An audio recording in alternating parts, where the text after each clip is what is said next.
Hi, I'm Elly. Today I'm going to read you a story. Hattie Mckay. Are you ready? Yeah!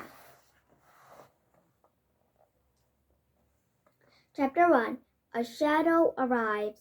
A large dark shadow entered the playground.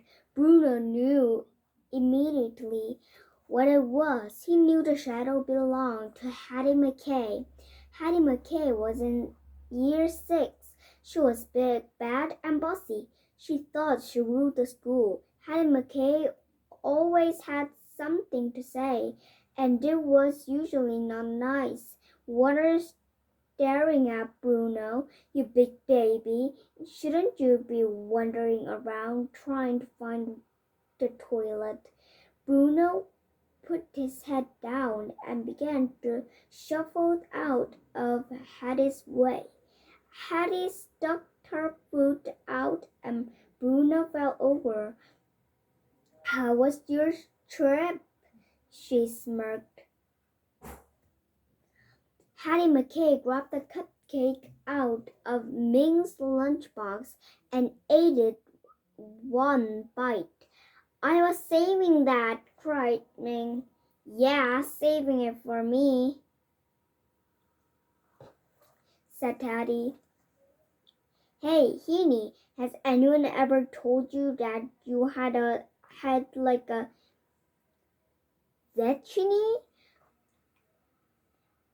Hattie laughed and snatched a drawing Ruby was working out. Give that back, cried Ruby. Come and get it, sang Hattie, holding the drawing above her head. You're mean, complained Ruby. Why do you pick on people smaller than you?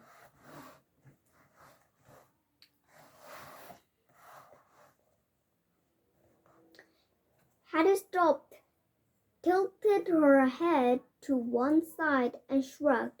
Then she grinned, scrunched the drawing into a ball and threw it away. The ball of paper landed at the feet of Miss Mingo, who was on playground duty. She picked it up, looking at the crumpled drawing, and waved at Ruby to come to her. Is this yours? Asked Miss Mingo sternly. Yes, but it wasn't. Ruby tried to explain, but Miss Mingo wasn't listening. Go and pick up 50 pieces of rubbish, she ordered. As Miss Mingo walked off, Ruby saw Hattie Mckay waving at her. Ruby began to pick up rubbish. Hattie laughed and tanted. Hey, Ruby Rubbish Bin, I've got something for you. She pulled out a dirty old tissue and dropped it in the playground. Then she ran to the monkey bars.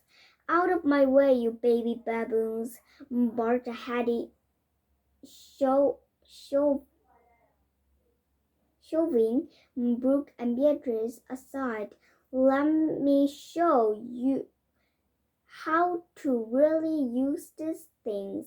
Hattie climbed quickly and wildly through the bars before finally sitting on top. You're cruel, said broken Beatrice, jumping down. Blah, blah, blah.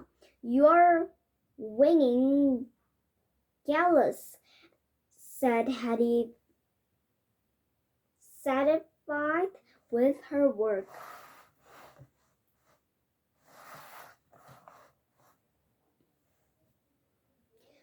Chapter 2. Don't mess with Nelson. The boys were playing handball. As the ball came to Miles, Hattie yelled, Moaning Miles always misses. And he did. Hattie cackled. When it was Leon's turn to play, she chanted, Leon's a loser, Leon's a loser. The ball flew past Leon's grasping hand. Hattie rolled with laughter. As Nelson went to serve, Hattie shouted, Out, out, way out! Even before he released the ball. When Nelson finally did serve, the ball went out.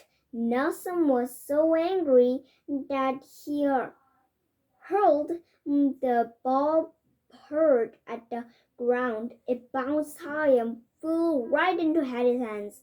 Thanks, naughty Nelson, she said. Give it back, demanded Nelson. As if smile Hattie, it's mine now, and if you want it, you'll have to beg. Go on, naughty Nelson, beg for the ball. Everyone stared at Hattie, perched on top of the monkey bars. Then everyone stared at Nelson, his fist clenched. Nelson looked like a firecracker ready to explode. His face grew redder and redder, and his breathing got faster and faster. Just then Rahib appeared at Nelson's side and tugged his shirt. Hey, Nelson, said calmly. Well, let's go and play in our special secret spot.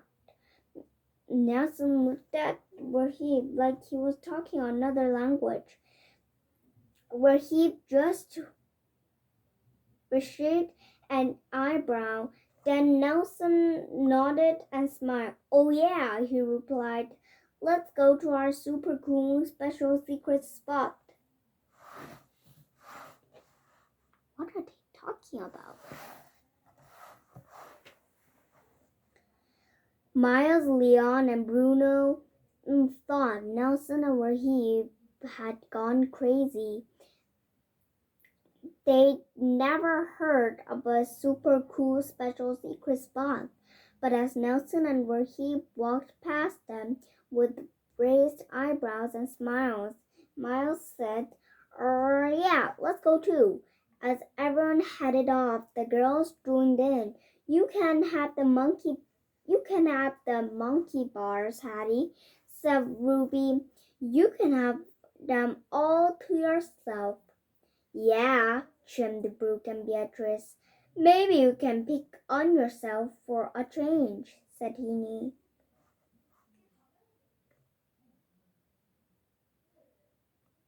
Chapter 3. Chapter 3. The Big Dumb Tree. Rahib led the way to the huge tree at the edge of the playground. Everyone gathered round as he whispered his plan. He didn't have much time to explain. Hattie was close behind. What's so special about this stupid spot? Demanded Hattie as she stormed up seconds later. It's just a big dumb tree. You'll have to climb up the big dumb tree to find out, said Nelson. No one is allowed to climb this tree, snorted Hattie. We know, whispered Rahib. That's why it's a secret spot.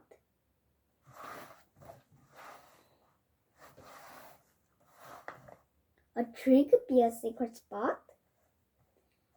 Hattie stared at them for a moment. Then she barked, Losers! And began to climb. By the first branch, Hattie was already huffing. I can't see a secret spot. Climb higher, suggested Nelson. She huffed harder and clambered up a couple more branches. I still can't see anything, she yelled. Further, further, yelled Miles. How much further? Asked Hattie. Climb up and see, advised Ruby. So Hattie climbed higher. Hattie was almost at the top of the tree. The thin top branches were swaying in the breeze. Hattie never did see the super cool special secret spot, but she did see Miss Fazio. Just as Miss Fazio saw her from the office window, immediately an announcement blast from the playground loudspeaker.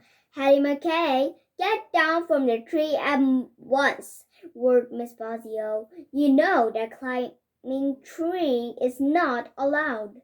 Miss Fazio then raced from the office towards the tree. When Hattie Mckay reached the ground, Miss Fazio was waiting for her. Chapter 4. Wait a minute. Next is Chapter 4.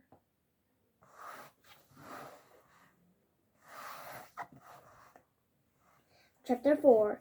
A nicer person. They tricked me, cried Hattie. They said there was a special secret spot up there. They're liars. They're liars and losers. That's enough, Hattie Mckay, gasped Miss Fazio. You're in year 6. You are supposed to set an example. You know that climbing tree is not allowed. Go back to the year 6 play area and pick up rubbish for the rest of lunchtime. What? Whined Hattie. Ruby's mouth spread into a giant grin. Not another word, Hattie Mckay, insisted Miss Fazio, or you'll be picking up rubbish for the rest of the week. I'll come to check on you in a minute. Now, Hattie looked like she was about to explode. As soon as Miss Fazio left, Hattie turned to the crowd under the tree and yelled, You are all losers! She stormed off to her play area. It was then everyone saw the sign Rahib had stuck on Hattie's back. My name is Hattie Mckay. I am trying to be a nicer person. Will you be my friend? My dad says it hurts to ask, said Rahib. He doesn't know Hattie Mckay, said Nelson.